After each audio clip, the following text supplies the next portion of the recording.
Talladega is this weekend, and NASCAR's fastest track has a reputation for making memories, some good, some bad. Sports Director Chris Brees joins us now on how the late Davey Allison of Hueytown made both. Every racing fan vividly remembers that crash at Talladega, July 12, 1993. What you may not know, Davey Allison had a son, and Chris Womack shows us Robbie Allison has every intention of putting the family name back on top. We were in the shop until about 4 a.m. this morning, and I didn't lay down until about 5 a.m., and then I had to be back at the shop at 7 a.m., so I was kind of like, why did I even lay down, you know? Robbie Allison's journey to the driver's seat is a lot longer than the 3/8 of a mile at Anderson Motor Speedway in South Carolina. Any night that I miss racing is the equivalent of like 2 months for someone else. Let's watch, it's Davey Allison coming to the stripe. People call me Davey constantly, I mean all the time. Davey Allison's only son came after more than 15 NASCAR wins. That one's for you, Dad. To go along with the 85 his grandfather won. Makes you feel good. The Allison last name carries more weight than those 100+ trips to victory lane. It's usually a love or hate type of deal. You know, I either show up and it's the rotten fruit and the threats of violence and the wrecking me on the track, or I show up and, you know, it's like they're waving palm branches when I walk into the track.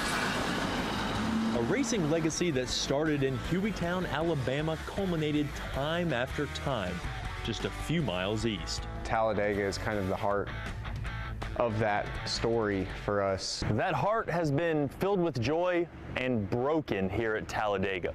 It was in this parking lot on July 12, 1993, where Davey Allison tried to land a helicopter. The helicopter crashed, and Davey Allison sustained injuries that he would die from just a day later. When I was growing up, there was a lot more pain and a lot more emotion that went into it. Uncertainty and questioning, you know, just questioning why life turns out the way it does. Robbie was 2 weeks shy of his 2nd birthday when he lost his dad. I have some sensory memories of my dad. I remember the way he smelled. I remember his voice. We did it today. Robbie also felt an unexplainable sensation the first time he got behind the wheel of a race car. I would feel my dad around me or with me, and you know, almost kind of pushing me along. But now the youngest Allison isn't racing for Davey. It's not just because I'm Bobby Allison's son that I'm racing. He's racing for Robbie. He's a delightful young man and got a lot of enthusiasm, but it looks like he's got talent too. When I'm actually behind the wheel, it's me in the car and the track. Robbie Allison knows there's always light waiting to break through on the darkest of days. My grandfather tells me that our family, you know, racing has taken a lot away from us, but it has given us a lot.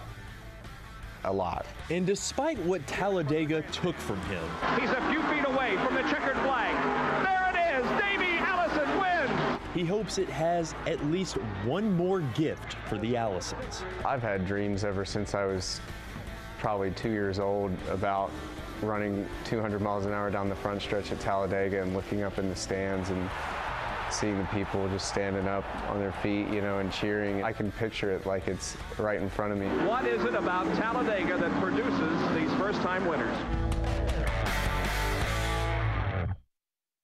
Chris Womack joining us now live to talk more about that piece. You saw the number 12 race car out there. There's a reason why he's number 12. Yeah, he said the question that he gets asked most often is why he doesn't have the 28 on his car after his dad. And he said that he wanted to do it so that people knew he was racing for himself and not just for his dad. And the 12, a lot of people may remember, was Bobby Allison's number. And he said that his grandfather just gets a big kick of seeing that car going around the track. Not on the NASCAR circuit yet. Where is he now, and what's the path to NASCAR? Well, his manager, Lauren Rainier, says that right now he just wants him to learn how to race. You know, he needs to learn the ins and outs of maneuvering around a track. And then within the next 5 years, they'd like to get him into the Sprint Cup, probably starting with ARCA, maybe as soon as next year. So he will be up there one of these days. If everything goes according to plan. All right, Chris, thanks so much. You can watch that on our website, WIAT.com.